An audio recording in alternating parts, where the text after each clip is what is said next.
Hey, buddy. Hey, Hey, how are you? Can you hear my good. audio? Yes. You can see my screen, I guess, right? Yep. We will skip talking about the Daily Read today and get straight into the feature presentation.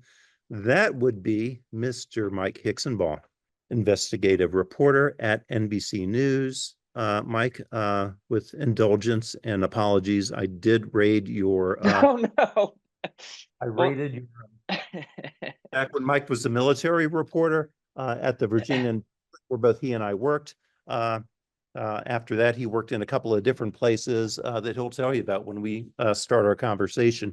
The book, They Came for the Schools. This book needs to be on your must-read list. So I am going to introduce you to the room, and this is the auditorium. So, Mike, we're going to make this conversational. So please share, this is going to be kind of a way of self-introduction, but please share your path in journalism, like where you started, places you worked, and what you learned along the way. Shout outs yeah, to any competitors. yeah. Well, first of all, there were much more embarrassing screen grabs of that Blue Angels flight that you could have selected. So thank you for not grabbing those. I was Um, being a little careful. yeah, it was nice of you. So I, I'll share my career background with the caveat that I'm going to be turning 40 next week. And the career path that I followed early in my career is uh, less viable now than even was 20 years ago. I'm not saying that there isn't a career path. It's just that the world has changed a lot. Um, and so I don't know if this was in my bio I sent over, but I actually went to another Mac school, the University of Akron, which does not have a journalism program. And in fact, I think I was in Muncie to cover a Zips versus Ball State football game like 19 years ago this month. And so my early background is I went to a commuter school in Northeast Ohio that is not known for journalism. And I'll be honest, I didn't have professors like yours, and I didn't learn a lot about the craft of journalism in my courses, but I did go to work at the student newspaper, and that is where uh, I learned one that I wasn't just one that I didn't want to be a sports journalist, that I actually wanted to tell uh, different stories and report on the news, and two, where I just learned what it means to be a reporter and how to do it, and gained the experience that was necessary to get a job after college, especially having a communication degree from the University of Akron, which I love. I love Go Zips. But again, not the best choice in terms of setting that foundation. I worked at a lot of small newspapers, like 12 to 20,000 circulation newspapers in Ohio. I moved to North Carolina, worked at the Rocky Mount Telegram and the Fayetteville Observer, covering everything that there is to cover in small towns, from crime to city hall, zoning meetings, exotic animal escapes running through town. Type of jobs where you had to just uh, turn out at least one or two stories every day of the week. And one of the things I learned when I worked at those small newspapers was how to manage my time, so that I could focus on bigger, longer term reporting that I think actually mattered. So I worked at these small newspapers, you know, covered those ridiculous small town type of drama, and eventually made my way to the Virginian Pilot, where I worked with your professor here. And that's really where I learned the craft of journalism, of narrative journalism, of understanding how you can really tell a story visually. Virginian Pilot was known for some of just the most, and is still known for just some of the most fantastic photojournalists in the country. And when I was there, I covered. I eventually, it's a military town in Norfolk, Virginia, so I got onto the prized beat there, which is the military, covering the U.S. Navy, which is why you saw me in the back seat of a FA-18 Hornet with the Blue Angels for a media test flight. It was 45 minutes over the Atlantic Ocean. We broke the sound barrier, and I did not throw up. I only passed out once. It's pretty cool. And so, yeah, there's been some fun experiences along the way. I later worked at the Houston Chronicle. Again, a bigger metro newspaper. A lot. I have to say, the newspapers that I worked at have changed a lot in the last 15 years. The small newspapers have barely any staff, and so that's not really the entry point for most of you. That may for some of you maybe, but there's just fewer jobs there, fewer opportunities. But the Virginian Pilot's still humming, and the Houston Chronicle is still doing great work. I 5 years ago went to work for NBC News on NBC News Digital. It's just their way of, it's basically the print side of a broadcast unit. I do the same work that I was doing at newspapers. I just, I'm a writer still, but NBC has opened the door for other opportunities. I've made 3 narrative podcasts, including one that led to the book called Southlake, and have gotten to dabble in some TV storytelling as well. So that was rambling, but that's how I ended up here. Awesome. So yeah, and it's interesting because we're about to talk. Well, my next question is about They Came for the Schools, your book. But also, and again, as you kind of mentioned it, you kind of started out talking about your entry into the work via community journalism, what I often tend to frame as the gateway drug to journalism. And yeah, it probably, I mean, arguably, I think it came sort of full circle. Certainly there are national and political themes to the book, but yeah, you brought it back to a school board, to a local school board. So that's interesting. So as a something of a preamble, what moved you to write They Came for the Schools? Yeah, it's interesting. Back when I was at the Virginian Pilot, my first job there was covering Virginia Beach schools. And back then, I had it in my head, and this is a common, I think, bias or misbelief among journalists, is that the education beat is entry level. It's something you want to advance. You can start off there, but we don't want, education's not that interesting. We want to advance. And in fact, I really wanted to get on the military beat, so I only covered Virginia Beach schools for maybe 6 months. But one of the things that I've been interested in at NBC, I think it's because of that local news reporting background, is telling the stories of individual places, communities, local news reporting essentially, but finding those stories about one town or one place that tell a bigger story about America. And so in the summer of 2020, I was living in Houston, working for NBC, the middle of the pandemic, the lead up to another contentious, ugly presidential election. And I was seeing in my suburb outside of Houston kind of the ugliest elements of our national political divide showing up in people's yards and on like the neighborhood Facebook page, where typically this is where people go to post like, oh, we found this missing pet, or there's a change to the trash pickup schedule, those kinds of things.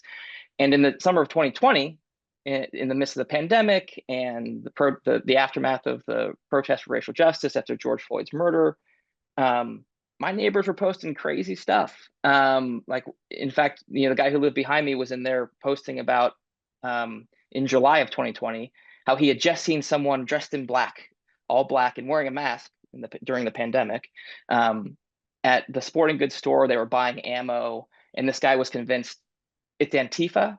And in fact, I think that they might be coming for our neighborhood. And I just want, like, my neighborhood was like 40 minutes from downtown Houston. We didn't have sidewalks, but these these comments in response to this guy's comment were like, yeah, I heard that they're going to be, the plan is for the attack to be in the middle of the, like on the night of 4th of July, so that the gunfire is masked under fireworks. And other people responding like, yeah, I'm locked and loaded all the time, be ready, like preparing for war, like actual literal combat in my suburb. And so I set out to try. I realized that suburbs are places that have throughout history were designed to be exclusive, were almost exclusively white for decades, and that, especially in Texas, but elsewhere, have grown much more diverse. And so I realized that these places are, in 2020, they were kind of the center of our political divide in a lot of ways, because people were having to live together, this changing demographic landscape and differing views living next door to each other. And so I set out to tell a story about that, and it turned out that story was really about schools. It ended up being about schools. The kind of this conflict, this fight over who we are as America, pivoted in 2020 and into 2021, and became a battle to control what we teach our kids about what the country is and what we stand for and what's okay and what's not okay. And that led me to this town in North Texas called Southlake, that is at the center of the book. The subtitle of the book is One Town's Fight Over Race and Identity in the New War for America's Classrooms. Southlake is that one town. And yeah, to circle back to where I started with this response, I spent 3 years telling the story of this one community that turned out to be very kind of emblematic of the story of what was transpiring in America and what is transpiring in America. It's, even as I look at it now, when you write a book, the hardcover comes out, and then a year later the paperback comes out. And so the paperback version of this book is due out in May. It's going to go to the printer soon. I have to write a new kind of like ending to the book based on the events of the past few weeks. And so I've been reflecting on it. It's kind of remarkable how much what's happened in Southlake and in our schools across the country in the last few years is kind of previewing what might be coming for America in the second Trump administration. So yeah, that's what led me here.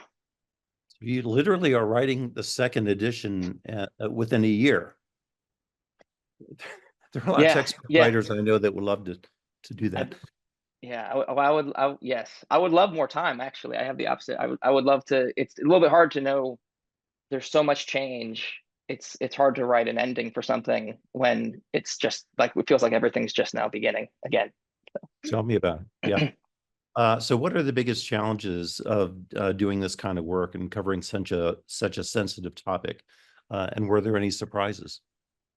Yeah, I mean, I think the biggest challenge for this one is a kind of recurring challenge that is the reality of doing journalism in America, while working for any kind of mainstream news outlet, is that there's a lot of distrust. And so I work for NBC News now, which is parent sister company to MSNBC. That there's a perception among many people in America that NBC is just a instrument of the Democratic Party. We're fighting to push very specific values onto viewers and all that sort of thing.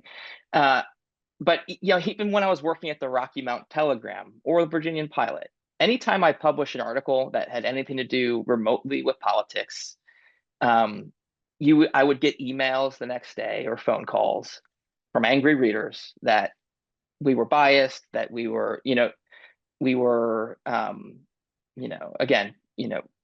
we were liberal activists disguised as journalists. That has been a longstanding challenge. And that's in part because there's been like a decades-long campaign to paint journalists as to paint journalists who don't present an explicitly conservative worldview, so like the type of thing you'd see on Fox News, to paint those journalists as left-wing activists. And that message has taken root, and it has metastasized, especially in the last 8 years, being labeled literally the enemy of America. And that has impacts on the ability to come tell a story like this when, half of the people I'm trying to speak to think, have a predetermined idea about who I am, the type of work that I want to do, this idea that my intention is to smear them.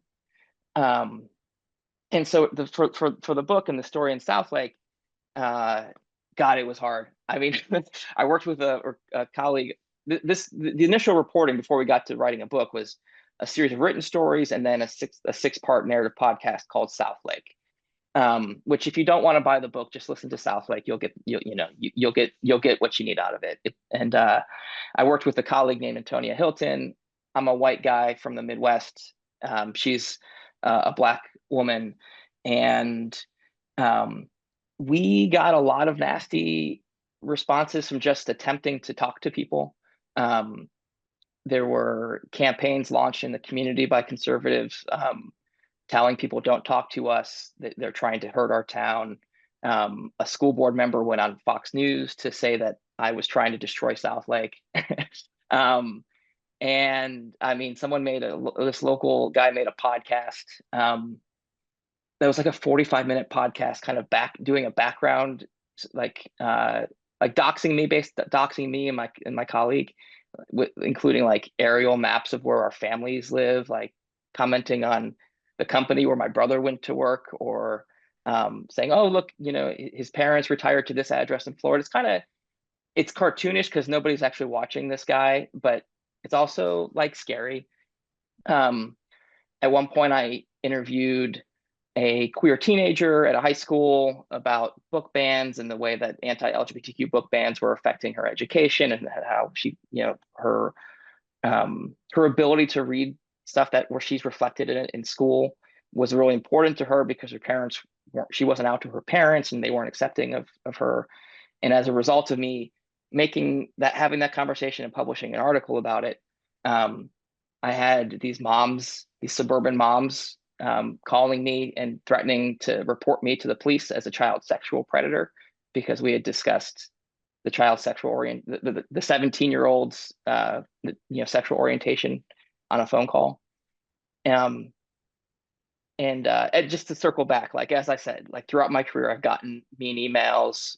I'm sure, Martin, you've seen I think the photo guys get it off a little bit easier. Maybe your emails aren't attached to the end of the story. But we get these angry, nasty emails, and you just get thick skin. It becomes comical at times, because sometimes it's just cartoonish. But I have to say, I'm a dad, I have 4 kids. When someone accuses you of being a groomer, or that you want to sexually abuse kids because you're trying to tell their story, it makes you feel like, for a second, like, maybe I don't want to do this. But even that kind of added to my understanding of what's happening in America and why it matters. Because if I, as a journalist who is used to getting hate mail, felt that way, it made it easier to relate to or understand how a teacher feels when they get these kinds of attacks, which is happening quite a bit. A document in the book. Teachers and librarians all over the country are being accused of being, groomers or child sex predators, because they have books in their classroom that depict, kids who have have same-sex parents. At any rate, so that was the biggest challenge, is just the distrust. But I will say there were wins along the way, where, one of the things I've heard so much over my career is, once I actually get someone to speak with me and I take the care to tell their story accurately, whether they're conservative or not, like, that if they were distrustful, by the end the story publishes, how many times I've heard from people like, you know what? I was surprised. You're like the one good journalist. And I hear that, other reporters hear that all the time. People are like, it's it's this misconception and this assumption that we're out to hurt people. And that is just accelerating, and may affect your work as you all go out into the world. So the folks that are really obstinate and if they're just saying hell no, yeah, your conversation usually pretty much doesn't go anywhere. But for the people that are not as deeply anchored in, how do you gain their trust if they're a little bit hesitant to talk to you? How do you break through? Yeah, well, this is not a great uh, this is not super helpful advice if you're just really new in your career. But the main thing I do now is I pull up past articles that I think reflects the type of care that I present in a story, that the care I take in reporting a story and writing it. And so I share some of those past clips with people to say, look, like, this is my background. You think I'm a political hack, but look at this article that is like, it's not that. That's not what I'm doing. I'm trying to understand you. I'm trying to document what's happening and to share your perspective. I will say, there were many people connected to this story who, what they really wanted from me is to adopt their perspective. And this is a challenge, is that because of the way people receive media, there's, a lot of news consumers just are really interested in, they've been conditioned to think that objective news reporting is reporting that confirms their perspective and tells them their perspective is correct, and that the things that they disagree with are wrong. And so that's a challenge. I try to explain, like, you're saying I'm not being objective, but what you're really wanting from me is to declare that you are correct and your political opponents are wrong. Um, and yeah, some people just can't get past that. But there, I think it's just really hard on political stories, when you work for NBC News, to gain trust. But on the other token, I do lots of reporting that has nothing to do with politics. And in fact, I don't even think of the reporting I'm doing so much as politics. It's this, there's the reporting I've done, the book, the podcast, I hope, been documenting the impact of politics on regular people's lives, and how rhetoric and policy affects real people. And so in that way, there's also a lot of trust that I had to earn from, people, who've been bullied over their race or gender, who've been traumatized, and to, gain their trust to tell their stories in a way that will be both truthful, but also not make them targets for additional harassment. So yeah, it's a lot of what we do in journalism is uh, just being human with people, like having like just conversations with people. And sometimes, at times, I feel like when I'm covering sensitive subjects, I end up becoming like an unlicensed therapist for people, and that's also a challenge and blessing of the work. So you talked a little bit about safety while you work, and also some levels of harassment. How do you navigate the safety concerns when covering these sensitive stories?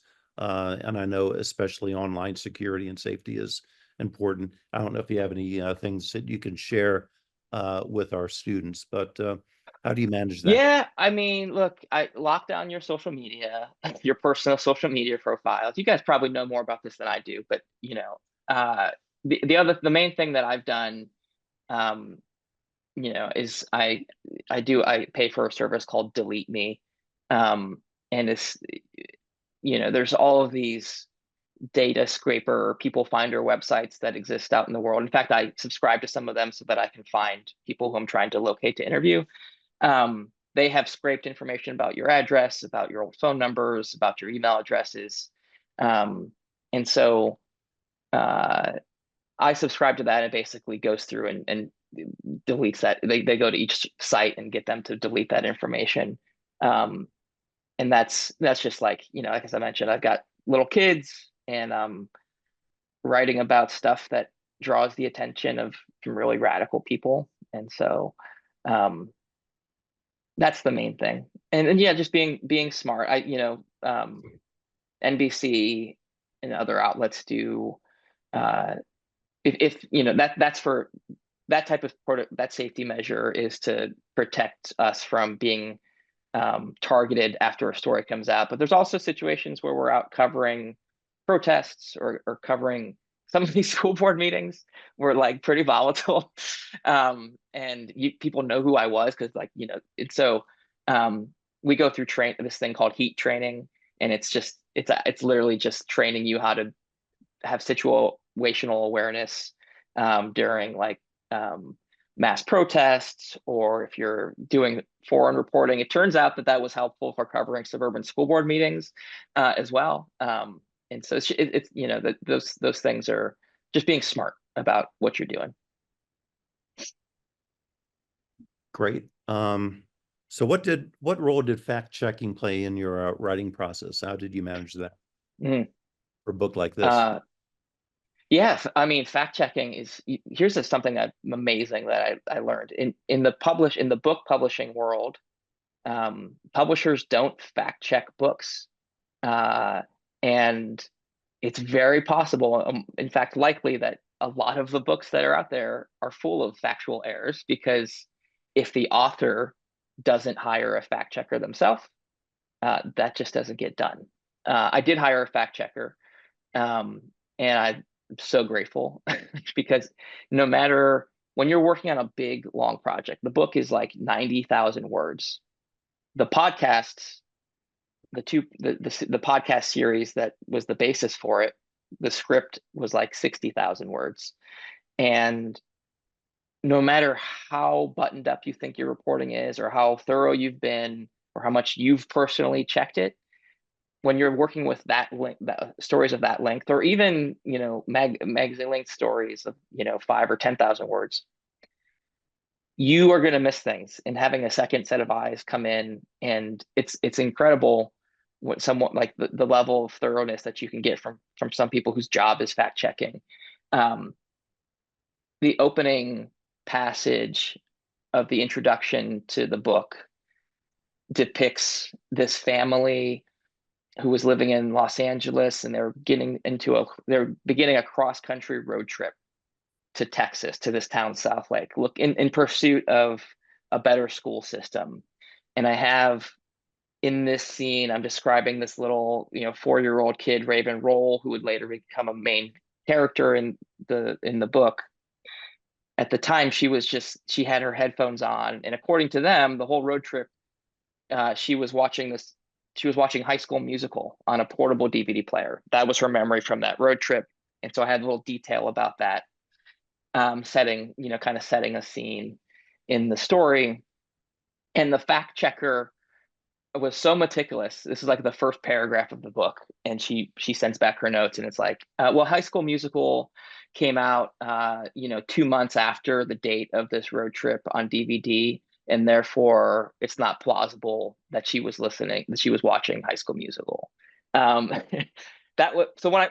I realized that was the level of checking that was going to happen, I was grateful. And then she found all kinds of like small but potentially embarrassing mistakes along the way. And so it was a great service. I would have paid double for that. Sure. So because if you make mistakes, to a certain extent, you can correct those or apologize for those. But if you make a serious enough mistake, it can be fatal to your credibility and damage your career prospects going forward. So yeah. And there was a good chance that error was probably a memory error, on speaking of psychology. Totally. 100%. Yeah. It turns out they had made multiple road trips. They made a follow-up road trip 6 months later to buy the house. And that's clearly what she was thinking of, was from, But that's actually a good segue to my next inquiry, which is, you talked about that vignette how it kind of initiated your narrative flow. How do you maintain narrative flow when writing a story as complex as this? One of the great things about working at the Virginian Pilot is that newspaper has a great tradition of narrative storytelling, magazine narrative writing. And one of the things I learned doing that type of work for the newspaper really translate well to writing podcast scripts, but then also writing the book, because it teaches you when you're trying to well, the idea is you're trying to immerse the reader or the listener into a moment or a scene to make them feel and experience what happened as if they were there, right? Like a good work of fiction. And so you learn to think cinematically, and you think about how to tell the story, what scenes or moments best tell the story. And so my process involves kind of outlining or even storyboarding is another way of saying it. And I'm always thinking about what details are necessary and what moments are necessary to help people understand something, and which ones are just that don't really add anything to your understanding of a character or of the overall narrative arc. And it's the same thing as you're learning, like in your very basic English 101. Like there's a beginning, there's a middle, there's an end, there's an arc to the story you're telling, and you find ways to propel the reader along by withholding information, maybe, or Reveal. yes, revealing it, saving it. Cliffhanger. Exactly, all those kinds of things, which is really amped up in the podcast space. Like, if you all listen to narrative podcasts, like sometimes it's over the top. We try not to be too much over the top, but they want you to. It's designed to like entice you to listen past the 30-second ad for Simply Safe or whatever it is, BetterHelp. And so yeah, it's interesting. Like all of those things that Maria Martin used to talk about in our conversations about craft at the Virginian Pilot. Maria Quilly. Yes. And it all, those same principles applied to the podcast and to the book. And so it's really, that stuff was foundational. I've just got one or two more questions left, and I want to leave a little bit of bandwidth because I know the students are going to have questions as well. What impact are you hoping the book might have on public discussions about education in the current paradigm? Yeah, one of the things that's beautiful about a book is that you can place what's happening when we're writing an article, or even even the podcast. There's only so much you can do, only so much context that you can include. And so I wanted to place what is happening now in our culture and in public schools and in our politics and in communities in a much longer, broader historical context. And so I wanted to, that's one of my hopes, is that people would read the book and have a better sense of where we are in the country and where we've been, and that might help give a sense of where this is heading. And another goal was, I've talked with a lot of what's happening in our schools is anti-LGBTQ attacks on kids and teachers. And I talked with a lot of kids who were hurt by what's happening or felt unprotected by their school, and teachers who are being kind of villainized, and in some cases driven out of classroom. Really good teachers who care about kids, who got into education because they wanted to foster a learning environment where everyone feels safe and included. And that very thing is leading them to be attacked or accused of being pedophiles or smeared at school board meetings. And it has led teachers to quit. It's led teachers to feel like, why am I doing this? Librarians as well. And so one of my hopes was by telling these stories that, well, one, people would have a better sense of how these words, these political attacks, these actions are harming real people.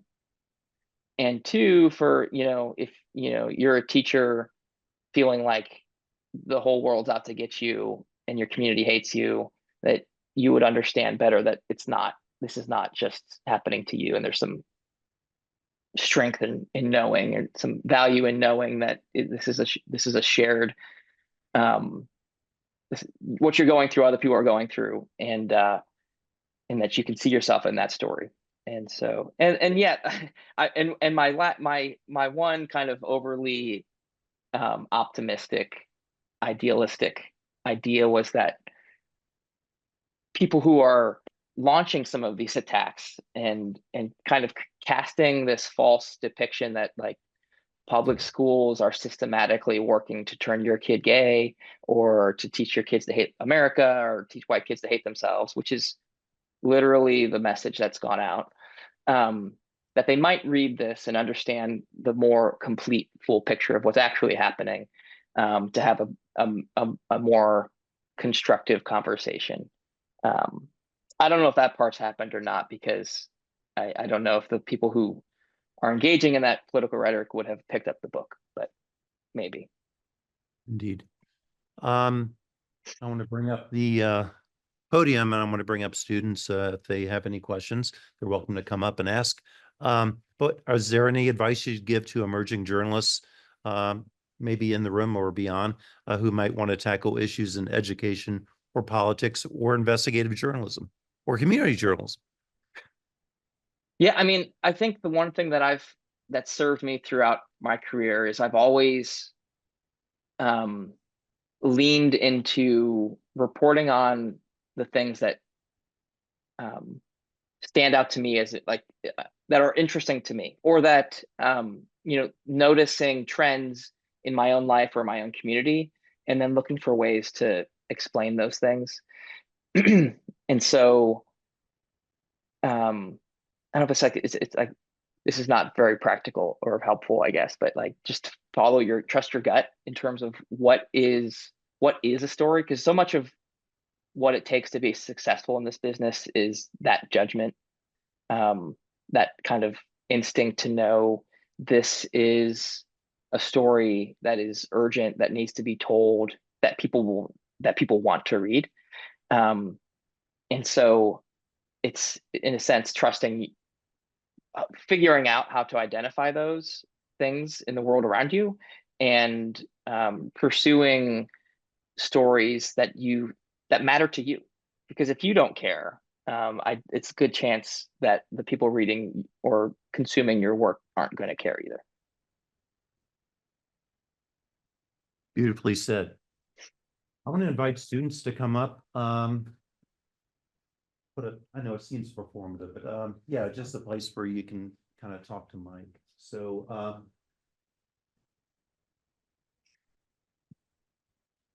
Jeffrey, come on down. Hi. Hey. I'm Jeffrey. I'm looking into doing more longer form kind of photo stories and stories in journalism. So I was just wondering if you had any general guidance from someone who's really done more kind of spot news to going into a longer form of storytelling. Yeah, great question. So one, doing daily beat reporting and spot news is often the seed of a long-term project. And so I think just to be looking as you're doing that work. Sometimes you just have, you're working on a daily, or again, like doing spot news, and you meet somebody or you find a story that's like, well, there's something more to this. And so one, to be looking out for those opportunities in your daily work. And then two, yeah, like doing long-term reporting usually entails forming deep and meaningful relationships with the people that you're whose stories you're telling or documenting. That was the magic thing at the Virginian pilot. I learned so much about narrative storytelling, but it was the photographers at the pilot when what do you guys call him? Is it Doctor? What do we say? Dr. Smith-Rodden? Doc Martin. Doc Martin, really? Yeah, This is what we're doing? Randy Greenwell coined that one. I love that. Okay. So back when we were working Original. together, it was the photographers, the photo staff was incredible. And these guys would just embed themselves in people's lives in a way that would lead to just the most beautiful and telling images. And it would take sometimes weeks or months of just meeting with people and spending time with them and shooting images or having conversations or documenting moments that weren't that interesting to get to those incredibly intimate moments that are telling a real story. And so I guess what I'm saying is it's a big time commitment, maybe even, whatever amount of time you think it's going to take to do a long form project, it's like double it. if your goal is to get beyond the surface level. And yeah, so like working with those photographers kind of really opened my eyes to what it takes the same thing applies for telling a really great narrative story or a long-term story. So like for the book, I spent hours and hours on the phone and with people who are like the central figures in the book. And you end up at the end of those projects, it's this weird thing where like there is this, profession, you want to keep it professional. But at the same time, you end up really having personal relationships with these people that it's just part of the work. Anyway, what's do you have a project specific? I'm working with the local paper on probably a story about a new janitor in one of the dormitories and just kind of documenting her. Anyway, yeah, it's in the very very early stages. We're figuring it out, but yeah. Anyway, I appreciate your advice. Thank you. Awesome. Yeah, we'll spend again. You got to spend time and Anyway, great question. Thanks. All right, so it's 3:50, which is about the time that the class adjourns. Does anybody have another quick question, or you do?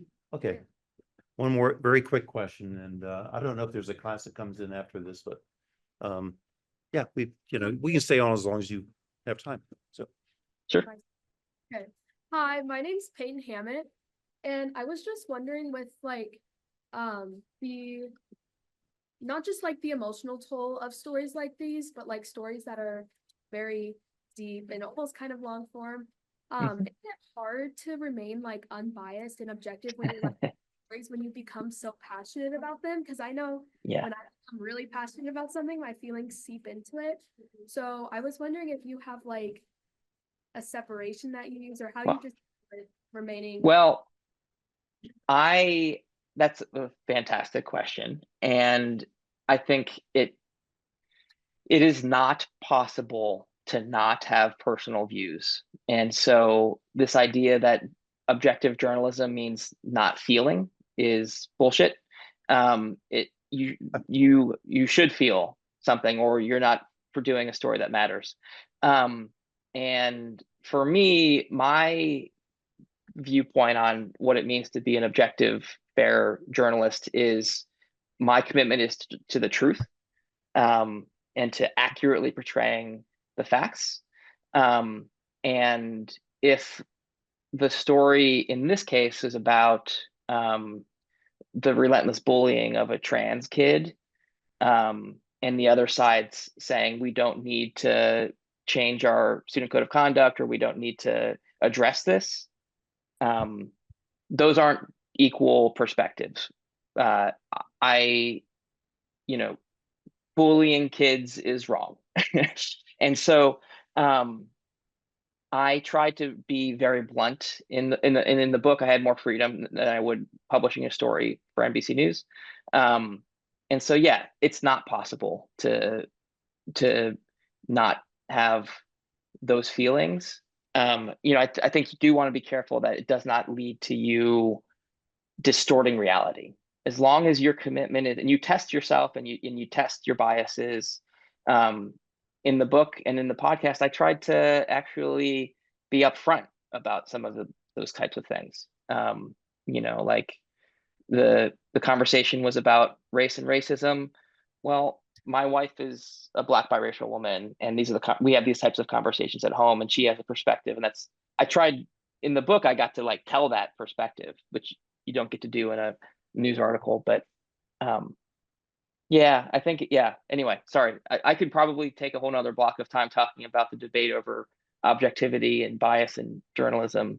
But summary, it's about being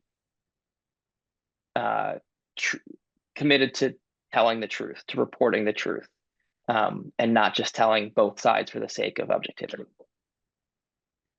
Perfect. Thank you. Yeah, great question. I don't want to talk about it for like an hour and a half on a podcast. I'll listen to it. Okay, that sounds great. When maybe we'll get you out here one of these days. I would love to have an expanded conversation with you without the This is benefit of Zoom. Muncie is beautiful this time of year. I bet it is. Tongue firmly in cheek on that one today. Well, look, I grew up in Northeast Ohio. I know but maybe in September, that would be good. I think we're under one of those beautiful lake effect washing machines right now. Oh, so great. Yeah. Well, it's great seeing you again. It really, really is. Same. This is awesome. Thank you all for joining. All right. We'll catch up. Bye-bye. All right. See ya.